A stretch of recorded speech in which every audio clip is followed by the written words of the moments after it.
Hola, muy buenas tardes a todos. Bienvenido a un nuevo episodio del Legado Emprendedor. Hoy tengo un invitado de lujo, una persona que admiro. Incluso estuvimos hace poco en una misión empresarial en España. Alejandro Duzán, empresario de acá de la ciudad, con más de 15 años en el sector hotelero, de turismo. Actualmente es referente en temas de tecnología. Así que bueno, Alejandro, bienvenido a Legado Emprendedor. Un placer tenerte acá y gracias por la invitación. Desde que te vi en España dije, me lo tengo que llevar al podcast sí o sí. Gracias, en realidad te lo agradezco. No, gracias a ti, Enio. Para mí, de verdad, es un verdadero placer compartir contigo. Yo he visto tus videos y por acá han pasado personas que también ameritan el respeto empresarial por los resultados que han dado. Verdad, me complace muchísimo que me hayas tenido en cuenta. Yo soy un poquito penoso para esto, pero bueno, aquí compartimos un rato. Bueno, y les cuento una anécdota. Yo cuando vi a Alejandro, aparte de que es una persona que trabaja con tecnología, es fiel creyente también de la tecnología. Yo lo veía en la convención de Sevilla prácticamente hablando solo. Y yo, ¿y este man qué le pasa? Hablando solo. Y es que tiene unas gafas Meta Ray-Ban que me las recomendó y gracias a él me las compré. Así que gracias por la recomendación. La verdad que sí. Alejandro, bueno, antes cuéntame un poco de ti. ¿Cuáles fueron tus inicios? ¿Cómo empezaste en este mundo empresarial? Cuéntame de ti. Bueno, Enio, yo soy, aunque la gente no me lo crea, cuando me presento, lo primero que digo es que soy abogado. Somos colegas. Somos Nos dimos colegas. cuenta que somos colegas. Soy abogado, tengo 40 años, llevo en el mundo empresarial de la hotelería 11 años Súper. aproximadamente. Yo antes de ser hotelero me dedicaba al sector público. Estuve en una corporación pública en la ciudad de Cartagena por un reto que me hicieron en la universidad cuando estábamos dando derecho constitucional y conociendo la estructura del Estado. Terminamos en las corporaciones públicas y en las juntas administradoras locales. Y mi profesor de Derecho Constitucional invitó a los estudiantes a que algunos se postulara a alguna corporación pública. Y en el eco salió el nombre mío. Los compañeros que de pronto veían liderazgo en mí dijeron, Alejandro, pero vamos a mandarte algo que nosotros votamos por ti. Y bueno, terminé yo asumiendo el reto en la chanza del salón. Y me hice el propósito de hacer parte de una corporación pública. Y en ese momento, muy joven, tenía ese pensamiento altruista de generar valor a la sociedad, de poder contribuir, porque ya lo venía haciendo a nivel comunitario sin ninguna intención ni aspiración política. Y a mis 21 años gané las elecciones sin saber que podía de pronto hacer parte de una corporación pública. Se dieron las cosas, tuve una muy buena experiencia. En ese momento me seguí formando, me gradué de abogado, hice una especialización en Derecho Constitucional, después hice una maestría en Gobierno. Me apasioné con el tema porque me gusta mucho la investigación y el estudio. Y no me fue tan bien en lo público. ¿Por qué? ¿Qué te pasó?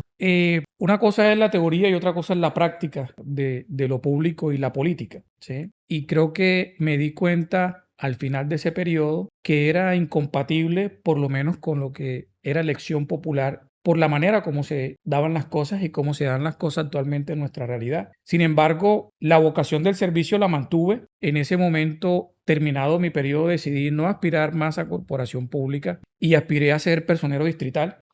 Creía que por mi formación constitucional y por mi pasión por el servicio y la protección de los derechos podía llegar a esa corporación pública. Hice el proceso, pero bueno, desafortunadamente no se me dieron las cosas o afortunadamente no se dieron porque a partir de ese momento me dediqué a la empresa. O sea, hiciste el salto de Hice, lo político a lo empresarial. Ahí hubo un pasito cortico. Yo, evidentemente, por mi formación de abogado, pues abrí oficina y mi papá en ese momento con mi mamá tuvieron una idea muy bonita de ser parte del ecosistema empresarial de la ciudad y por la vocación de la ciudad compraron una casita en Boca Grande y le pusieron 9 habitaciones, ¿En ¿sí? Y eso serio? fue un pequeño hostalcito que abrieron ahí, pues evidentemente yo como buen hijo quise acompañar a mis papás en ese emprendimiento, ¿sí? Entonces todas mis tardes me iba desde mi oficina hasta el negocio de mi papá y pues ambos en ese momento desconociendo cómo funcionaba la hotelería, pues fuimos aprendiendo de cómo era el tema, un conocimiento empírico.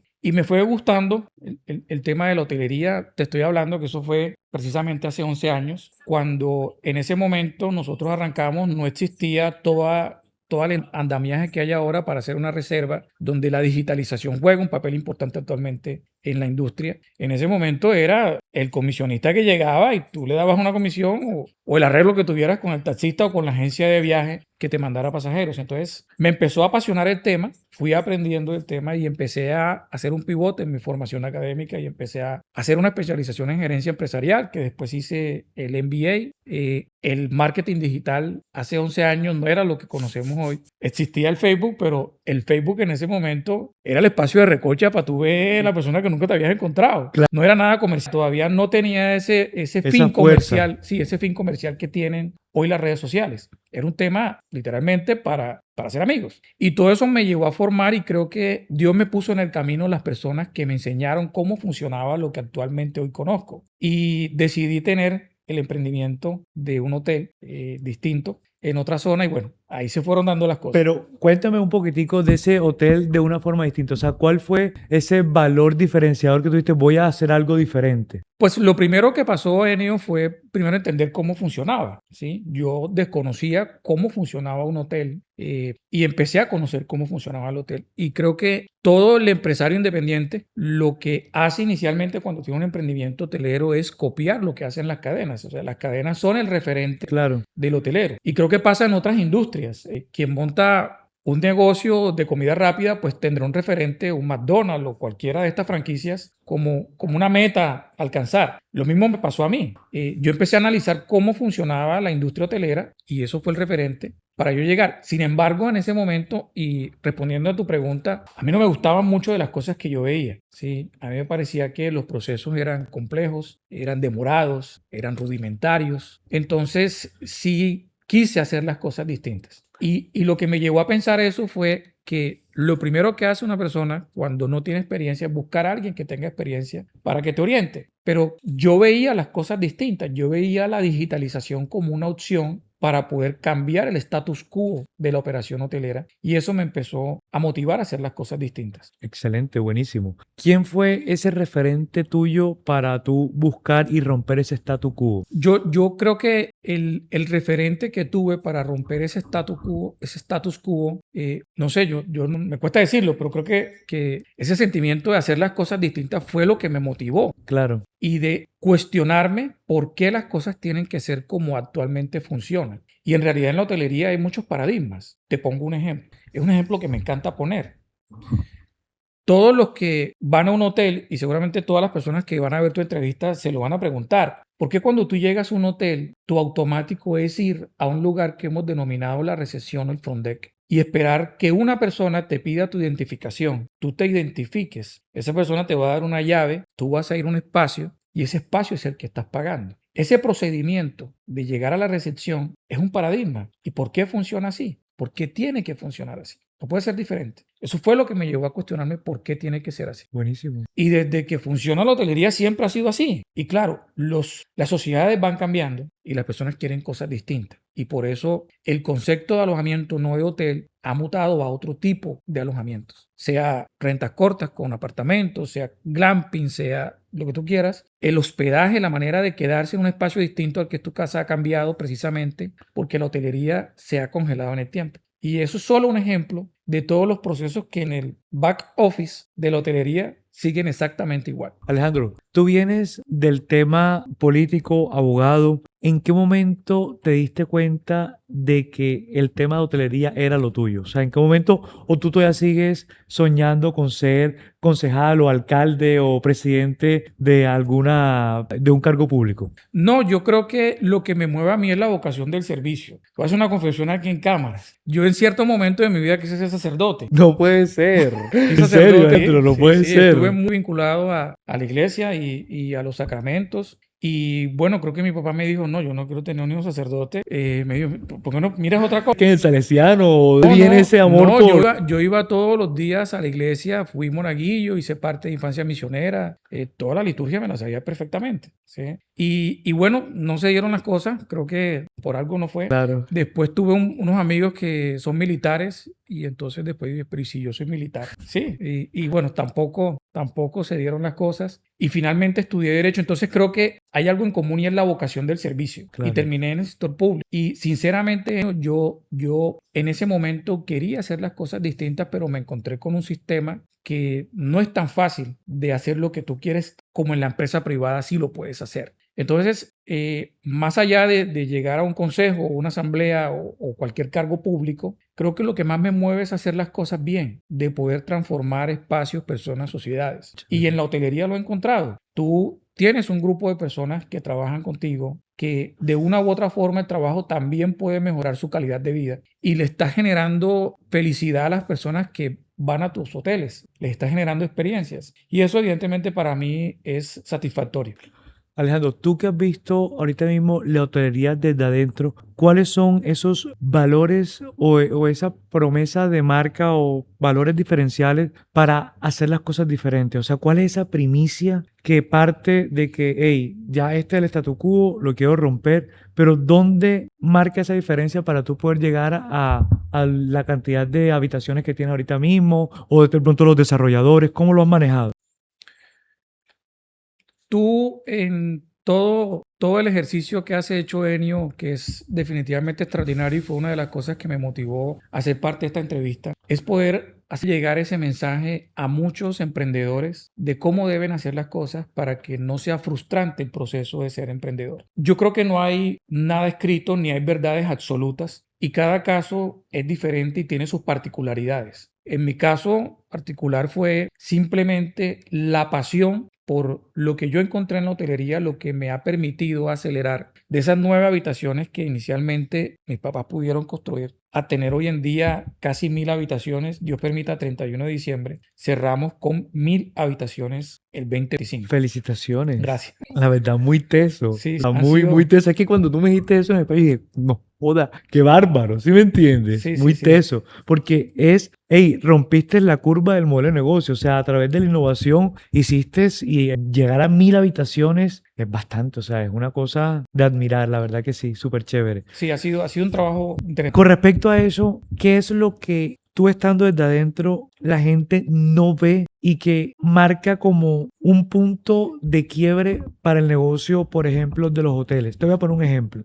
Ahorita estábamos hablando, que ahorita voy a tocar ese tema contigo, de que cuando estuviste en España te fuiste a Rotterdam, a Ámsterdam, a buscar diferentes modelos de negocio, de modelos de negocios domotizados, automatizados. ¿Cómo en realidad una persona que quiere emprender sin ser ese copy-page puede incursionar en estos nuevos modelos de negocio? Bueno, yo creo que la clave del éxito empresarial son muchas, pero una de las claves es la organización, la planeación, la constancia, la disciplina de hacer las cosas, ¿sí? Yo no puedo decir que soy el erudito para que los hoteleros que están arrancando tomen como ejemplo lo que yo he hecho, ¿sí? Pero creo que puedo dar luces de lo que a mí me ha resultado. Y creo que planear muy bien qué quieres tú para tu proyecto empresarial y tener la disciplina de ejecutar eso es clave. Y en el caso mío hay un elemento que resultó mucho y fue la implementación de tecnología. La innovación definitivamente es clave en cualquier modelo de negocio y la tecnología también. Yo veo y pongo siempre de referente las empresas más grandes del mundo y la gran mayoría, si miramos entre las 10 primeras, son empresas tecnológicas. Y a mí me parece muy particular que hay empresarios que ven la tecnología como algo accesorio. Sí, yo tengo una muy buena empresa, pero tengo que ponerle algo de tecnología, ahí se está hablando como de inteligencia artificial. Busquemos uno de estos muchachos que hablan ChatGPT a ver cómo aplicamos eso. En realidad no es así. El tema de la tecnología para nosotros es un pilar fundamental dentro de la empresa. Casi todos los procesos de la empresa hay un componente de inteligencia artificial y sobre todo de análisis del dato de cómo funcionan los procesos. Eso ha sido clave en nuestro proceso. Y creo que las empresas de hoy en día y sobre todo los emprendedores les queda más fácil implementar tecnología que las grandes estructuras. Las cadenas hoteleras les cuesta mucho hacer un cambio porque tienen que multiplicarlo por todas las sedes que tienen en todo el mundo. El que está empezando tiene la posibilidad de planificar con tiempo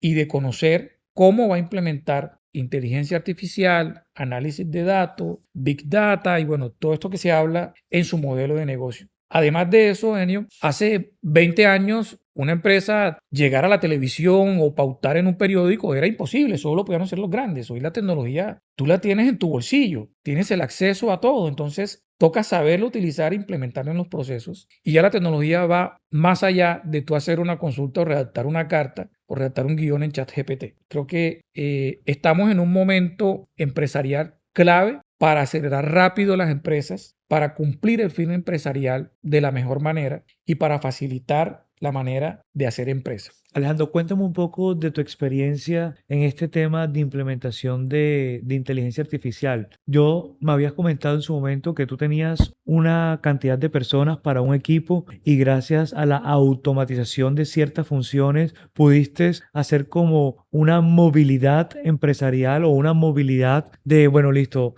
suprimo estos cargos, pero a la vez ahora necesito estos cargos. ¿Tú cómo ves el tema de lo que la gente dice de que la inteligencia artificial va a quitar los trabajos que actualmente existen y una persona que de pronto pueda ver esta entrevista dirá, ¿qué va a pasar conmigo en 5 años? Yo soy del criterio y siempre lo he dicho que la inteligencia artificial sí va a quitar trabajos, ¿sí? Eso suena duro, pero es la realidad. Sin embargo, va a quitar unos trabajos, pero va a crear otros. Okay. ¿Mm?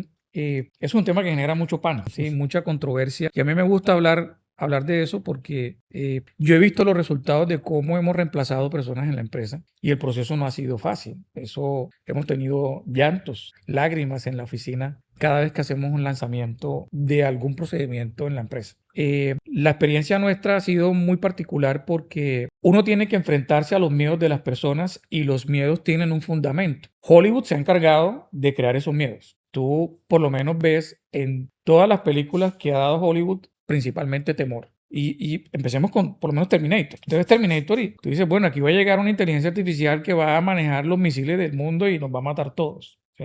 Y te ves Yo Robot. Entonces, estamos muy cerca de eso. O sea, ya están vendiendo robots que te van a hacer cosas de la casa y seguramente otras cosas más. Entonces, todo ese andamiaje novelístico de lo que va a ser la inteligencia artificial en nuestras vidas, pues es simplemente ficción, ¿sí? Hay varios libros y varios autores que han hecho una investigación bastante seria. Pero tú me recomendaste un libro. Vida 3.0. Ese es muy buen libro de lo que será el panorama o los escenarios de la inteligencia artificial. Y en ninguno vamos a tener por lo menos ese panorama, o por lo menos lo que yo veo, lo que he investigado, eso que se va a acabar el planeta y vamos a vivir como Matrix debajo del mundo porque las máquinas van a vivir en la Tierra. ¿Sí? Entonces eso no creo que pase y muchas investigaciones lo han hecho, pero sí se van a reemplazar muchos puestos. Sin embargo, fíjate lo que ha pasado en la historia empresarial y de la humanidad. Antes, en la revolución industrial teníamos personas que hacían las cosas a mano, vinieron las máquinas y empezaron a hacerlas, pero las empresas crecieron y tuvieron que hacer que esas personas hicieran otros trabajos. Cuando llegó el Internet, pues aquí se iba a quedar mucha gente sin trabajo, pero pues nacieron otros puestos de trabajo. Y ahorita tú empiezas a ver una cantidad de tareas que antes no existían. Entonces, ahora hay community managers, ahora hay analistas de datos, ahora hay expertos en ingeniería de prompt. Así o sea, es. una cantidad de carreras que tú dices, pero eso antes no existía. Tú te ibas a la medicina, a la ingeniería, al derecho y todo el mundo creía que iba a tener un futuro asegurado. Creadores de contenido son muy exitosos. Claro. ¿Sí? Entonces, no es tan cierto que ahorita la inteligencia artificial te va a quitar el trabajo porque lo más probable, y hay muchos estudios, demuestran que se van a crear otros. Y lo más bonito de esto es que la mayoría de los trabajos van a tener ese sentimiento humano que no tienen las máquinas. Hay trabajos que las máquinas jamás van a reemplazar y a nosotros nos han dado mucho palo cada vez que hacemos una nota o nos toman una nota con temas de inteligencia artificial y máquinas. Te quiero poner un ejemplo. En cierto momento nosotros hicimos un lanzamiento de un hotel que tenemos en Bogotá y es un hotel muy tradicional con un diseño muy inglés. Y pues nosotros pensamos en ese momento, ¿cómo hacemos para que un público joven venga a un hotel que se parece a la época de James Bond? Seguramente Incluso está inspirado en... esa es la historia, pero muchos jóvenes de pronto no saben quién es James Bond. Eso puede pasar. Yo creo que mi hijo no sabe quién es James Bond. Entonces, ¿cómo hacemos para llegar a ese segmento que también es un público que nosotros en los otros hoteles llegamos con mucha facilidad? Pues vamos a implementar un tema tecnológico para poder hacer llamativo el producto. Hicimos el lanzamiento y pusimos robots meseros para que atendieran a los comensales y atendieran en el check-in y dieran la bienvenida, informaran los eventos que hay en el hotel. Y nos salió una nota de prensa en 2 o 3 medios nacionales bastante grandes, y la persona que maneja comunicaciones en la empresa se acercó a mí preocupada y me dijo, no, nos están dando durísimo en las redes. ¿Por qué te están dando duro? Mira los comentarios. Los comentarios eran más o menos,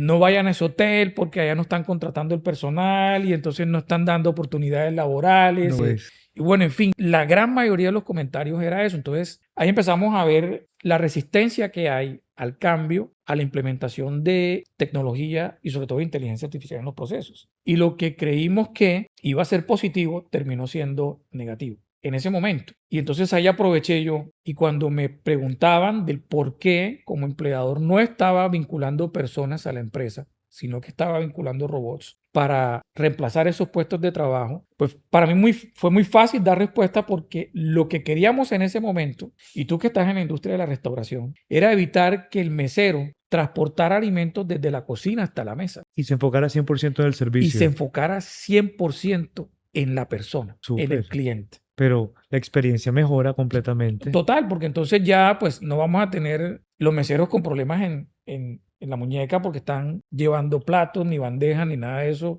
Evitamos accidentes, que se resbaló, que se cayó. Y le decimos que se dedique a la persona a por lo menos comentarle ese storytelling de cómo transformamos productos en alimentos y que quiso el chef llevarle a la mesa y se concentrara en el cliente. Y esa era nuestra intención. Y ahí aprovechamos ese auge mediático para decir lo que es realidad. O sea, eso no, yo por lo menos, amante de la tecnología que soy, yo no me imagino una máquina diciéndome cómo prepararon la comida, ¿sí? Yo no me imagino ese escenario. Claro. Yo siempre voy a preferir una persona, porque es que el instinto humano no lo va a poder reemplazar una máquina. Claro. Aún así, en Boston, incluso creo que aquí en Colombia hay una empresa que cocina y cocinan son robots. O sea, ya eso está automatizado. Ya el tema del sazón, hay que ver para ver cómo está esa receta estándar, pero ya existen esos procesos. Seguramente, yo quisiera ver esa máquina cómo te saca una arepa de huevo. Está el tema difícil, difícil, Yo difícil, creo que pero bueno. solamente sacan son arroces y carne guisada. Creo que solamente. Alejandro, cuéntame una experiencia tuya con la implementación que me parece súper interesante.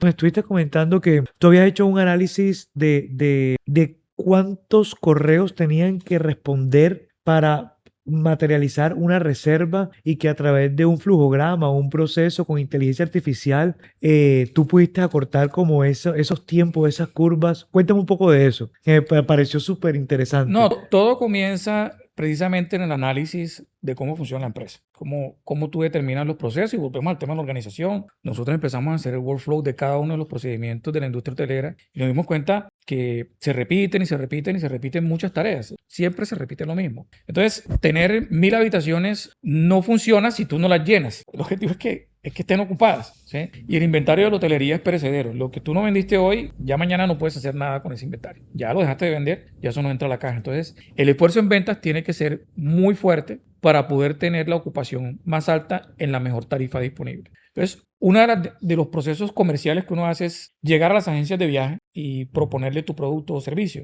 Entonces, como la industria todavía tiene ese modelo de comunicación por correo electrónico que es muy tradicional, cerrar una venta con una agencia de viajes implica por lo menos 7 correos, y funciona más o menos así. Pues la agencia le escribe al hotel: necesito una habitación en tales fechas. El hotel le responde si tengo la disponibilidad. La agencia le manda otro correo, le dice necesito que me bloquees. El hotel le confirma, listo, está bloqueado, necesito el pago. Pues la agencia manda el pago al hotel y después el hotel dice tu reserva está confirmada. Entonces, cuando tú analizas los hilos de correo, son 7 correos en un lapso de 24 horas, 2 personas en 2 puntos diferentes hablando, ¿sí? Tú dices, pues hacen una llamada y listo, pero el formalismo y la exégesis del modelo hotelero implica que la comunicación sea por correo. Entonces, pues ya después de que teníamos claro todo el procedimiento, empezamos a analizar cuáles eran las posibles soluciones para que no nos tomara 24 horas hacer una reserva.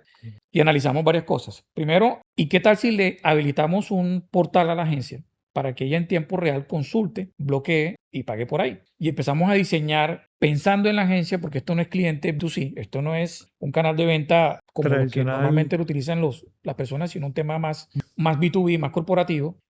Habilitamos la tarifa que se negocia con la agencia, habilitamos el portal, usuario a todos los miembros de la agencia consulta en tiempo real, bloquea y paga enseguida, ¿sí? Y eso nos resultó muy bien, o sea, la aceleración en venta fue muy alta. Suena muy sencillo hacerlo, pero el backend de eso es bastante complejo, ¿sí? Claro. Porque son varias consultas que hay que hacer vía API con varias plataformas. Pero ¿qué pasaba con las agencias que no querían tener una plataforma de consultas? Pues seguía la agencia que dice, no, yo quiero mi correo, yo no quiero plataforma, yo no quiero usuario, no, yo quiero que me respondan el correo porque yo quiero que sea por escrito. Entonces ahí entró otra inteligencia artificial que recibe el correo, lo responde en tiempo real. Cuando necesita disponibilidad o tarifa, va a la plataforma que administra disponibilidad y tarifa del hotel. En cuestión de segundos responde. Cuando la agencia solicita el bloqueo, genera la reserva en el PMS, que es el ERP de la hotelería, y así sucesivamente. Entonces ese proceso se reduce a cuestión de menos de una hora, porque la agencia le responde muy rápido. Entonces ahí abarcamos las agencias que vieron la posibilidad de tener una plataforma para poder reservar, y aquellas que querían mantener el formalismo del correo electrónico, pues le dimos una solución de respuesta rápida con toda la estructura del correo como si fuera natural. Incluso todas las inteligencias artificiales que tenemos en el hotel, que tienen varias funciones, las personalizamos. Tenemos la de recursos humanos que se llama Romy, que le pusimos Romy, la de correo se llama Valeria, ¿sí? La de teléfono se llama Natalia, todas terminan en IA. Claro, claro. Y hemos tenido muchos casos particulares, por lo menos en tema de llamadas telefónicas. Tenemos un caso que me encanta porque lanzamos la IA que contesta las llamadas y bueno, esa IA la hicimos para llamar a las agencias de viajes para presentarles un producto nuevo. Tuvimos un error, no todo ha sido perfecto. El error fue que la IA no le programamos horario en el desarrollo y la IA llamó a las 9 de la noche a una cliente de nosotros. Entonces, la señora en el audio se llamó, después llamamos a disculparnos y todo, pero la señora dijo, ¿pero cómo me van a llamar a esta hora? Y la IA le estaba diciendo, bueno, sí, le pido disculpas, lo que pasa es que soy una inteligencia artificial. No, tú no eres ninguna inteligencia artificial, tú crees que yo soy boba, ¿cómo me vas a llamar a esta hora? Claro, nosotros en la oficina escuchando el audio, No, imagínate. aparte de apenado, pues estábamos muertos de No, ¿y risa. cuántos años podrá tener esa señora? Imagínate, no sé. No te sabría decir, pero después sí la llamó Piensa que no podía de pronto creer que una inteligencia artificial le estaba llamando. porque la tecnología ahorita es tan real, poder tener una voz humana y las respuestas son tan reales que llega un punto en donde es imperceptible cuando es humano o cuando es máquina. Y eso evidentemente nos ha acelerado poder llegar a las 1000 habitaciones que tenemos hoy. Buenísimo. Alejandro, tú en un momento dijiste, la hotelería no puede seguir congelada en el tiempo. ¿Qué es lo que tú has visto en tus clientes o en los viajeros que dices, hey, tenemos que migrar, tenemos que... Por ejemplo, ahorita me estabas comentando que venías de ver un modelo de negocio disruptivo, automatizado y domotizado. ¿Cuáles son esos comportamientos de mercado que tú dices, para allá vamos y tenemos que migrar? Yo pienso que como todo negocio, Enio, hay que poner el cliente en el primer puesto, en la primera posición. Si tú no piensas en tu cliente, vas a tener problemas en la empresa, ¿sí? En ese sentido, cuando nosotros vemos que el cliente está buscando otras alternativas de alojamiento, probablemente es porque algo no le está gustando en la hotelería. Y antes de la entrevista lo hablábamos y tú me comentabas la experiencia que tuviste en un check-in. Sí. Yo no entiendo por qué el check-in tiene que demorar tanto tiempo. Cuando tú no resuelves eso, a pesar de todos los requerimientos de ley que tiene que cumplir un hotel para hacer un check-in, si tú no resuelves eso, lo más probable es que tu cliente empiece una mala experiencia. Y como estamos hablando de poner el cliente en el primer puesto, lo más importante que tiene tu empresa, hay que buscar la manera de resolver eso. Entonces, la hotelería sigue la exégesis de los procedimientos tal cual están hace muchos años y no se han cambiado. Y hay que cambiarlos. Y si no, tu cliente se va a ir. Claro. Y va a buscar otras alternativas. Y si tú te vas de vacaciones y de entrada llegas al hotel y te vas a demorar una hora esperando el check-in, Claro. de ahí para adelante, créeme lo que todo va a ser cuestionado porque la experiencia de entrada fue mala. Entonces, sí hay que empezar a analizar cómo se empiezan a cambiar los procedimientos. Nosotros como empresa, pues evidentemente tenemos mucho que hacer. Si yo comparo lo que tenemos ahora con otros más grandes, nos falta un largo trayecto por hacer. Creo que hemos podido conseguir algo, pero nos falta muchísimo y tenemos inconvenientes y por eso vemos que la tecnología es la solución para muchos porque ya hemos probado cómo nos ha resuelto otras cosas.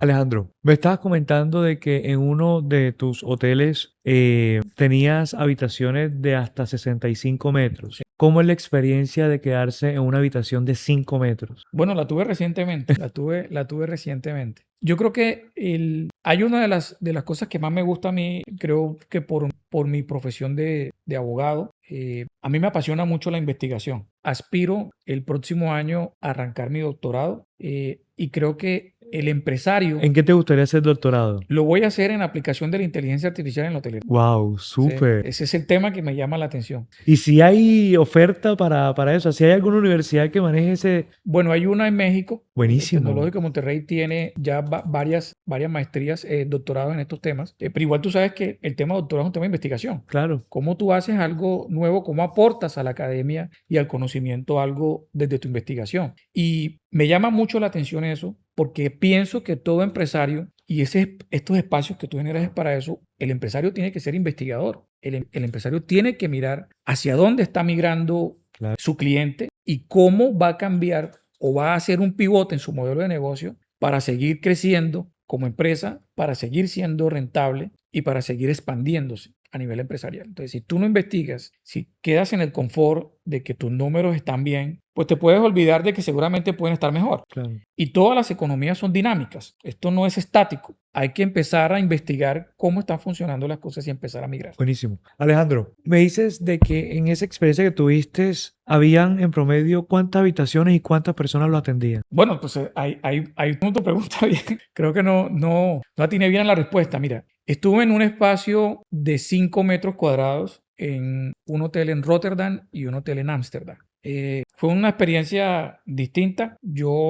Mi hobby es ir cada vez a un modelo hotelero distinto, porque es mi industria, Súper, yo lo disfruto bacano. muchísimo. Me gustaría ser como la tuya, que come bastante, pero yo trato de dormir bastante. A la verdad es que la mía no joda, no puedo hacer dieta. Que uno tiene que estar comiendo para conocer qué está haciendo la Claro, competencia. Es no, difícil. claro. Ahí sí no tienes nada que No, hacer. sí, sí. Por lo menos invítame para yo No, darte te la voy a opinión. invitar para hacer las ruedas de comida. Así es. Así es. En el tema de los 5 metros fue interesante. Creo que este modelo no lo he visto en ninguna parte del mundo. Es muy particular, es un tema muy colaborativo. Cuando uno le dicen, bueno, yo tengo un hotel de 60 metros cuadrados, me voy a meter uno de 5, tú dices, Qué locura. ¿cómo se mueven? ¿Y con baño compartido o baño individual? Era baño compartido. No puede ser, Era no baño puede compartido. ser. Te digo ¿Y que cómo fue esa experiencia? no, al principio yo estaba un poquito, ¿será que sí, será que no? Pero tengo que probar. Igual que tú vas a probar restaurantes. Claro. Yo tenía que probar, iba un poquito predispuesto, no te lo niego, porque a veces uno quiere ir a un hotel pensando en uno y no en su cliente. Y volvemos al punto, ¿dónde estás poniendo a tu cliente? Y veo que el hotel, la cadena tiene varias sedes en Europa. Yo en el 2019, antes de COVID, la había analizado y eran 2 sedes. Y ahora veo que tienen 7, 8 sedes. Y son sedes muy grandes. Entonces, pues de entrada, la experiencia del check-in fue súper express. Espectacular. Creo que demoré menos de un minuto haciendo el check-in. De ahí en adelante, la habitación, dentro de la habitación, el espacio no estaba mal, pues no son 60 metros, son 5, pero hay movilidad dentro del área. Todo el tema de luces, de domótica, de música fue muy bueno. Todo con una aplicación, un reto muy difícil para un hotelero porque todos quieren tener una aplicación, pero pide a tu cliente que descargue una aplicación. Súper difícil. 5 centímetros en un teléfono es más caro que el metro cuadrado de Nueva York. Tienes que hacer una inversión muy grande para que alguien descargue una aplicación tuya en su móvil. Claro. Yo la descargué y controlaba luces, pedidos, información de la ciudad. O sea, el tema de experiencia estaba muy bien diseñado ahí. Y en las áreas colaborativas, el nivel de diseño, de detalle de la arquitectura era muy bueno. Los espacios colaborativos eran muy buenos porque todo funcionaba con la banda con la que abrías la puerta. Por lo menos el draft de la cerveza era con la banda, la vending de las papitas y esas cosas, todo era con la banda, el desayuno, el vino, todo era con la banda. Y pues obviamente cuando tú salías, tenías una larga cuenta que pagar porque no sentías y solamente No tenías el dolor de sacar el dinero. Exactamente. Entonces ahí encontré una fusión entre la experiencia como cliente y la visión que para mí era inevitable analizar desde el concepto financiero del negocio y desde la operatividad. Entonces vimos cómo el cliente se iba feliz porque todo el mundo estaba por la experiencia muy motivado y yo trato de hablar con la gente, ¿sí? Además que es un concepto muy innovador. Y algo que siempre lo hago, siempre, cada vez que voy a un hotel lo hago, hablo con las personas que hacen el aseo y con el recepcionista. Para mí eso Es clave. sí es clave y Porque, me sale muy espontáneo, claro, ¿sí? Y siempre pregunto, mira, ¿cómo está la ocupación hoy? Oye, te veo movidita, te veo con gentecita. No, estamos full, ocupación del 80% y la gente te lo dice, ¿sí? La gente siempre te dice cómo está su ocupación, cuántas habitaciones tiene que hacer, cuáles son los problemitas. Te dicen cositas que no te deberían decir, pero bueno, claro. yo las entiendo, ¿sí? Entonces sí hablé con las personas que trabajaban en esa empresa y analizando financieramente el modelo era muy rentable. Mucho más rentable, claro. Exacto. Era un concepto muy distinto al luxury, que las amenidades son distintas, el personal es fundamental en el luxury, los detalles de lujo, de nivel de telas, de hilos, de aromas, es distinto. También tiene su rentabilidad, pero aquí, como yo lo analicé y como domótica y automatización estaba diseñado ese proyecto al que estuve, me pareció espectacular. Obviamente, un espacio pequeño, pues te libras de muchas cosas, pero en términos generales la pasé bien. Regreso. Eso te iba a preguntar, que si lo recomendarías, si me lo recomendarías y si volverías. Yo volvería. ¿Y me lo recomendarías? Bueno, sí te lo recomendaría. Te lo recomendaría porque Porque eso también es un tema del target, o sea, del público objetivo. sí, yo creo que el tema de la hotelería desde el punto de vista empresarial siempre también algo aspiracional. ¿Cuál es el hotel que tú quieres para ti? Claro. ¿Sí? Pero desde el punto de vista de negocio, pues los números ponen No, todo no, bonito. no deben de mentir, imagínate, con esa capacidad pequeña para poder operar y todo motorizado debe ser súper rentable. Además que tampoco fue barato. ¿No? Yo pagué 20 euros por noche ¿En en un serio? espacio de 5 metros. 5 metros, eso es mucho más que un luxury, Sí, exactamente. Sí, pero era- mucho más. Y estaba full. Y estaba full. Entonces, claro, ¿cuál es el punto? La experiencia. Ese fue la clave. Ese es su éxito. ¿Cómo generar una experiencia en 5 metros? Yo tuve la oportunidad de estar en un hotel, no así como el que me estás comentando, creo que era Citizen en Dinamarca, y todo era domotizado. O sea, entrabas a la habitación y había un iPad y ahí ponías el televisor, las cortinas, todo. La experiencia del usuario también fue súper rápida. Yo llegué y prácticamente ya se había hecho un pre-check-in y entramos de una. O sea, fue súper, súper, súper interesante. ¿Ves ese concepto aquí en Colombia? Estamos trabajándolo desde GH. Estamos trabajándolo porque creo que la experiencia es para replicar.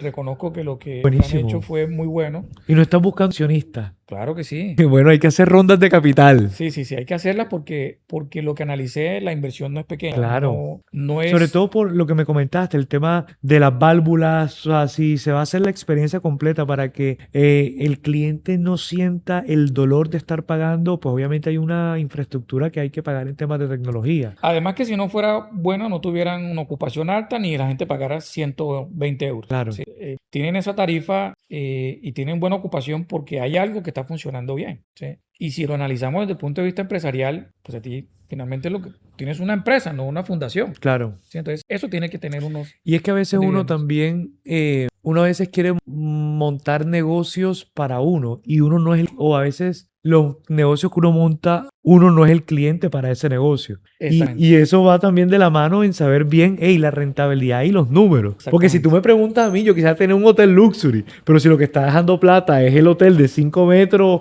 y todo motorizado, pues allá es donde tenemos que ir. Así es, tal cual. Ambos tienen sus rentabilidades. El luxury, el clase media, el mochilero, Lo que pasa es todos que tienen. el luxury tienes que tener mucha más capacidad para poder atender y mucha más gente. Tú sabes Sí. lo difícil que es el Sí, tema sí, de personal. sí. Tiene muchas complejidades. Tiene muchas complejidades. Yo creo que afortunadamente nosotros estamos en distintos niveles para distintos tipos de clientes. Tenemos hasta bajo costo, hasta un luxury. Y eso nos ha permitido ver cómo se comporta cada uno. Alejandro, en ese orden de ideas, si tú hoy tuvieras carta blanca para poner el hotel que tú quisieras, ¿cuál sería ese hotel de Alejandro del futuro? El futuro lo construimos nosotros mismos y respondiendo específicamente a tu pregunta, si tuviera carta abierta, lo haría para el cliente. Todo hotel que permita que el cliente salga satisfecho sería mi hotel ideal. Súper. Sería aquel hotel que no tenga ningún review negativo. Complacer al cliente no es una tarea fácil. Hay unos que se van muy contentos, hay otros que definitivamente no se van contentos. Y uno siente esa presión sobre todo el que no se va contento. ¿Sí? Lograr complacer al cliente, creo que en ese hotel de futuro se puede lograr utilizando la tecnología. ¿Por qué? Porque tener los datos hoy en día es un valor muy alto. Conocer personalizadamente al cliente te permitirá anticiparte a los dolores que pueda tener el cliente, Claro. que genera una mala experiencia. Entonces, vamos en ese camino, nos falta mucho, dependemos de muchas cosas, pero ese es nuestro proyecto. Satisfacción del cliente, Alejandro. ¿Cómo tú manejas el tema de academia internamente a tus colaboradores? Bueno, hay muchos retos en tema de conocimiento y de transferencia del conocimiento, por lo menos en nuestro caso, ¿sí? Cuando yo entré a la hotelería y en esa historia que arranqué comentándote, el primero que tenía que prepararse era yo. Yo venía de la formación de Derecho, de conocer la estructura del Estado a tener una organización pequeñita. Y cuando empezamos a analizar la oferta académica que existía en la ciudad para poder preparar a las personas que nos acompañan en este proceso de generar experiencias, ahí empezaron otras críticas que yo hacía. Cuando tú empiezas a analizar qué ofrecen las universidades en temas de turismo en una ciudad que tiene vocación turística, aquí vemos que la gran mayoría de la oferta académica está orientada al tema industrial. Y eso fue un primer reto. Seguidamente, que lo que está orientado al turismo es muy genérico. Y lo digo porque cuando vamos a empezar a buscar cursos para los colaboradores, entonces encuentras servicio al cliente. Claro. Pero analicemos qué es servicio al cliente. Pues es un concepto muy genérico. Y en la hotelería hay muchas cosas que no pueden quedar en las generalidades de una capacitación en ese aspecto. Entonces, bueno, ¿y quién nos enseña técnicas de revenue management? ¿Quién nos enseña analista de datos? ¿Quién nos enseña a ser un recepcionista? Claro. A ser un camarero, a ser un mesero. Entonces, no Difícil. habían cursos propiamente dichos para esa especialidad, ¿sí? Y con todo respeto, creo que la academia le ha faltado actualizarse. Claro. Creo que ahí hay una tarea importante en la investigación y en la transferencia del conocimiento a quien se está formando. Y frente a ese reto, pues nosotros decidimos empezar a formar. No me podía entrar a quejar. No podía ser parte de la fila de empresarios quejándose porque no había cursos específicamente para temas. Bueno, ¿cómo lo resolvemos? Yo no soy experto en pedagogía, pero creo que podemos empezar a transferir conocimiento. Entonces, utilizamos tecnología, buscamos una plataforma virtual, con el equipo de desarrollo adaptamos los cursos y empezamos a buscar los expertos en cada área para que empezaran a documentar los procesos y lo que debía tener en cuenta cada persona en cada cargo. Y toda esa información la empezamos a darle un formato de video y utilizamos avatars Súper. para que diera la clase en un video. Y actualmente esa plataforma, Esa plataforma actualmente es una plataforma que tiene la empresa para formación de los buenísimo. colaboradores de la empresa. Entonces ahí enseñamos cosas tan básicas como manejar un datáfono. Es que cuando tú contratas a una persona, tú supones que sabe manejar un datáfono, pero te das cuenta que no lo sabe. Claro. Y son cosas básicas. Entonces, ¿quién te enseña a ti en una universidad a manejar un datáfono? Y todo eso lo tienes documentado a través de videos autogestionables. Toda la plataforma es muy intuitiva. Bueno. Nosotros utilizamos mucho el tema del aprendizaje espaciado, que Pero esos son para tus clientes internos. actualmente lo tenemos solo para nuestro cliente interno, para formarlo en ¿Y cada en una de algún las momento áreas. has pensado abrirlo a otros, pues, a venderlo como un producto? Sí, seguramente el conocimiento hay que compartirlo y incluso Eni, la tarea de que nosotros seamos mejores no solamente depende de nosotros, depende de nuestro destino. Tenemos que como destino hacer las cosas mejor y si tenemos que compartir conocimiento, lo hacemos y seguramente también vamos a aprender de los que también lo han hecho mejor que nosotros. Alejandro, me habías hablado de disciplina, de constancia. ¿Qué es eso que en cierto modo te mueve a ti y hace que te mantenga enfocado en tu día a día y puedas tener un mejor resultado? A mí me mantiene enfocado la pasión. Como empresario a mí no me motiva el dinero, los números, las cuentas. Jamás ha sido mi motivación. No te puedo negar que evidentemente necesito dinero para resolver muchas cosas familiares, personales, un viaje, una comodidad, un buen restaurante, pero a mí lo que me motiva es la pasión y creo que el dinero ha sido una consecuencia de eso. Me gusta lo que hago, todos los días me levanto con ese fervor de transformar, de hacer las cosas bien, de cambiar lo que hacemos, que hemos hecho mal, de mejorar nuestros procesos y voy a mi oficina como si fuera para Disney World. Yo bacán. siento que cuando yo entro a mi oficina estoy en Magic Kingdom. Claro. Me encanta Lo lo que hago, disfrutas. lo disfruto, lo vivo con pasión, me encanta, me aburre el fin de semana, lo disfruto con mi familia, mis hijos, pero el lunes para mí viene lo chévere. Claro. Sí, resolver mis problemas, me encanta. Y creo que eso ha hecho que las cosas vayan bien. Para mí mi trabajo no es un dolor de cabeza. Sí, me estreso, me Claro. agoto, me canso. Sobre todo por los desafíos Sí, que uno total. presenta en el día a día como empresario. O sea, a veces es difícil que está apagando incendios, que aquí y allá, pero va ese propósito superior que bueno, que tú eres un ejemplo de eso. Mira lo feliz que eres todos los lunes. Sí. No, los lunes a mí me encantan. Los lunes cuando son festivos son barro. Joda, lunes festivo, ¿cómo así? Pero ganamos más plata porque la demanda sube. Ah, no, yo por eso no me quejo. A mí me sirven los fines de semana desde el punto de vista de negocio. Claro. Entre otras cosas que Cartagena afortunadamente de lunes a domingo le va muy bien, ¿sí? Lo digo a título personal. El lunes no está la gente en la oficina. Yo me voy los lunes para la oficina. Pero me gusta mi trabajo y el valor, en respuesta a tu pregunta, y creo que es lo que tiene que hacer todo empresario, tiene que ver las cosas con pasión. Alejandro, ahora que me hablas del tema de la pasión, te voy a poner un reto. Si yo hoy te entregara un hotel en crisis, ¿cuáles son esos 3 movimientos que haces inmediatamente, sin filtros, sino lo que enseguida vas a atacar? Bueno, esa pregunta, la respuesta es muy fácil porque nosotros tenemos actualmente 14 sedes en Colombia. Wow, Ningún hotel que he recibido estaba en buen estado. ok. Todos tenían una profunda crisis. Y tiene mucho sentido porque si hubiesen estado bien, seguramente no me lo hubiesen entregado. Entonces, todos los hoteles que hemos recibido tenían 1000 problemas. Lo primero que hacemos, y yo hago una analogía a lo que hace un médico cuando recibe un paciente, lo primero es que tienes que hacerles unos exámenes médicos y analizar cómo está por dentro. Entonces, en el caso del hotel, pues revisamos cómo está financieramente la empresa, cómo está la clientela, cómo están los reviews, cómo están las instalaciones, en fin, ¿sí? Pero las instalaciones son un billete. Sí, Yo claro, no me eso- imagino en eso el define- Windsor, un hotel Uy, no. tan grande No, y de tanta Windsor- referencia. O sea, qué locura. Windsor fue mi doctorado, en serio.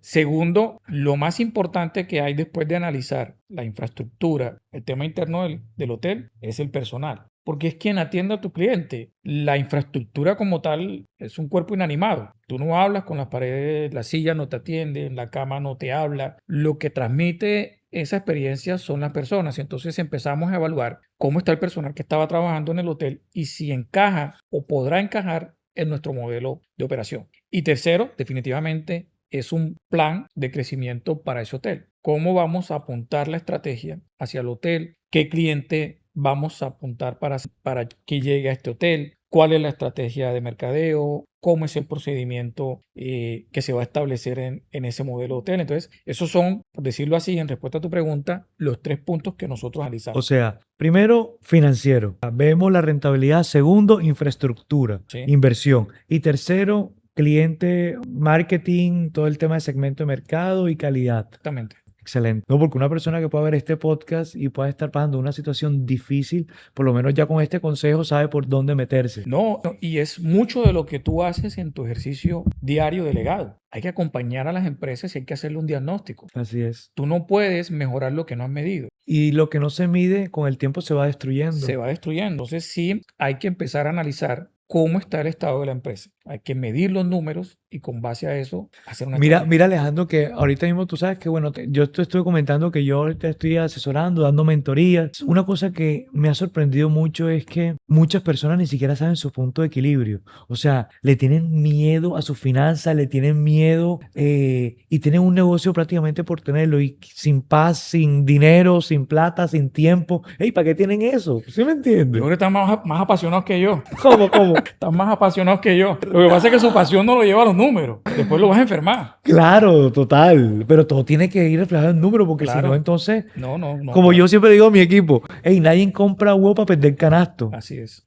Sí pasa, suele pasar mucho en las empresas. Y no es fácil salir del hábito de hacer las cosas como deben ser, ¿sí? Y yo, por lo menos que te he seguido, Enio, creo que todo el mundo necesita una mentoría. Ya, un empresario que tenga claro su foco sabe que necesita una mentoría. Yo lo tuve. De hecho, hasta tú me puedes hacer una mentoría a mí. No, pero- papá, al revés. Tú No, a mí. No. Tú, bueno, vamos a hacer algo. Ey, pero ven acá, si Tú, uno tú se me la sabe ense- todas. tú me enseñas en transformación digital y yo te enseño en planeación estratégica y balance scorecard. No, Ya dale, ahí sí. quedamos el Pero acuerdo. es que tú lo has dicho, es que uno no puede creer que se la sabe toda. Todo el mundo tiene que tener una falla. Hasta el más grande necesita una mentoría. Total. Si tú no reconoces es que tienes que aprender, tienes un problema de ego tremendo. Grandísimo. Todo el mundo necesita una mentoría. Yo tengo mi mentoría y tengo referentes y escucho. Y uno lee, escucha Claro. podcast, ve estas entrevistas. No, tienes que estar conectado todo el tiempo, Total. tienes que estar investigando. Entonces, el consejo que yo puedo dar acá, si me permite el espacio, De una. oye, los empresarios tienen que buscar un mentor para que les diga cómo tienen que hacer las cosas. Porque lo peor que uno tiene en la empresa es caer en error de autorreferencia. Así es. Creer que uno se la sabe toda. Siempre necesitas un tercer validador que te diga, las estás embarrando aquí. Claro. Hale un pivote y cambia. Mira, de una vez las cosas se disparan. Total. Y mira que a mí particularmente eso fue lo que a mí me ayudó también un antes y un después. A mí mi mentor fue, yo estuve en un tema de Cámara de Comercio con Endeavor y a mí me trajeron de mi mentor a Roberto Albisetti, que era el director iberoamericano para el banco, mejor dicho, para México, Colombia, Panamá. Y ese man en 10 minutos me dijo que era lo que tenía que hacer, por dónde me tenía que meter. Y yo ni siquiera tenía la respuesta. Yo me preguntaba y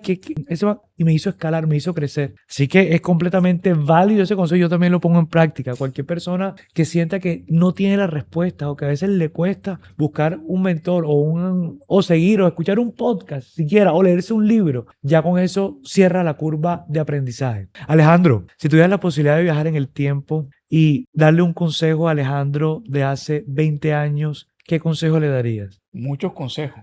Pero el que sea. muchos consejos. De finanzas, de negocio, de vida personal. No. Uno específico para responderte a la pregunta. Lee más, estudia más. Pero tú eres súper estudioso.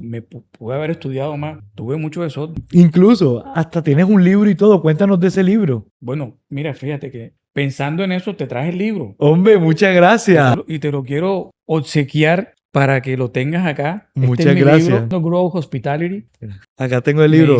Me hice el propósito de escribir un libro. Buenísimo. Me leí un poco Felicitaciones el libro. Y muchas gracias. Gracias, no, gracias a ti, Enio. Me lo voy a leer y lo voy a recomendar. Mira, tú sabes que uno de abogado en la universidad, yo tuve un profesor de Derecho Civil. De ahí ese man nos puso a leer la sentencia de la Corte Suprema, todas las que tú quieras. A mí me gustaba más la sentencia de la Corte Constitucional. La de la Corte Suprema era un poquito más de... Pero pues eso es ladrillo. Es un libro. Un libro. Hay sentencias que son un libro. Y evidentemente en el mismo ejercicio, tú estudias Derecho, tú sabes que vas a leer, ¿sí? Y a mí no me desagrada la lectura, a mí me gusta mucho la lectura. Entonces quisiera tener más tiempo para leer y para estudiar. Y después de que uno se ese poco de libros, tú dices, este poco gente escribiendo libros, ¿cómo hace? Y después yo tengo dos MBA.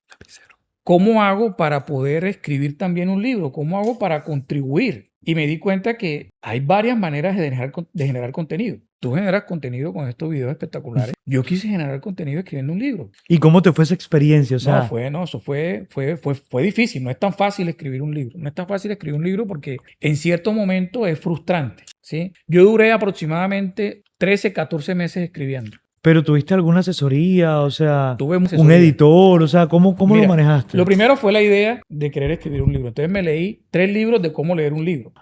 Y ahí aprendí varias cosas, ¿sí? No te Y creo, ¿en serio? Sí, en serio, no te digo mentiras. Me leí 3 libros de cómo leer un libro, cómo escribir un libro. Y después empecé a escribir. Entonces después no me gustó lo que escribí. Dije, esto no tiene sentido lo que estoy escribiendo. No va lo uno con lo otro. Y de aquí tengo el primer problema. Entonces empecé a organizar, producto de las investigaciones que uno hace en los máster. Yo necesito tener claro el planteamiento del problema, tener un índice, y empecé a organizar el tema bien chévere.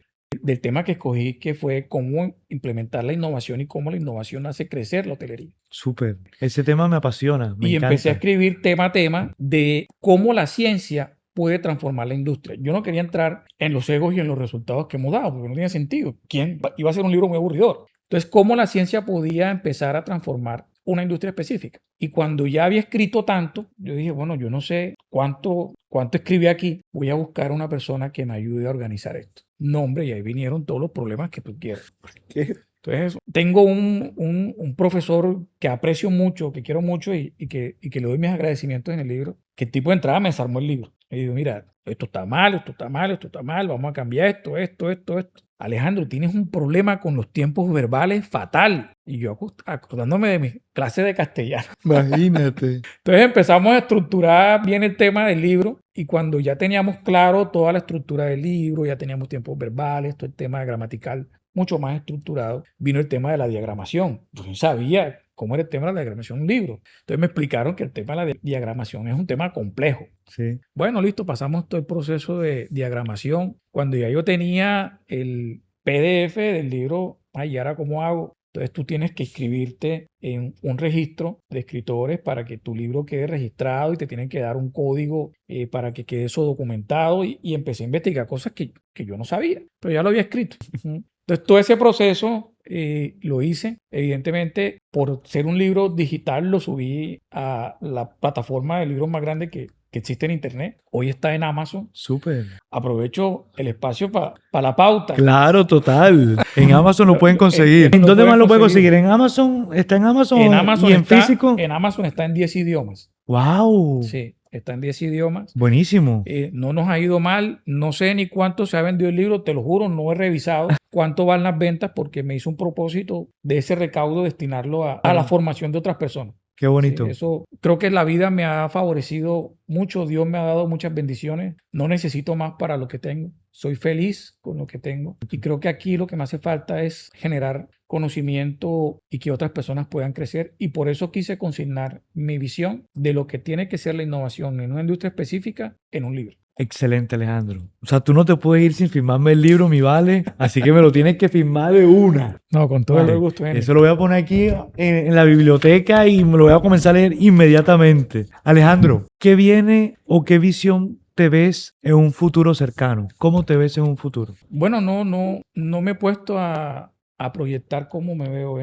Yo antes de la entrevista venía pensando, ¿y qué voy a responder, Año, cuando me haga una pregunta y no sepa qué responder? Esa pregunta no sabría cómo respondértela. Yo creo que Dios tiene un proyecto para cada uno de nosotros. Lo que me ha dado hasta hoy ha sido muchísimas bendiciones y creo que aquí de lo que se ha podido lograr, sea poco, sea mucho, lo importante es cómo tú generas transformación a las personas que están contigo. Yo no hubiese podido conseguir lo que hasta ahora hemos conseguido con todo el esfuerzo familiar y todo el equipo de trabajo, porque toda la empresa es una gran familia, no lo hubiese podido conseguir por mérito propio, ¿sí? Todo ha sido producto del esfuerzo de muchas personas que en el día a día trabajamos, en el día a día construimos cosas. Eso a mí me genera una gran satisfacción. Claro. ¿Sí? Alejandro, y ya para ir terminando, ¿qué legado te gustaría dejar en el mundo hotelero? Definitivamente la innovación. Creo que es el principal legado que yo puedo dejar. Y esa innovación tiene que tener un fin social para todos los stakeholders de la organización,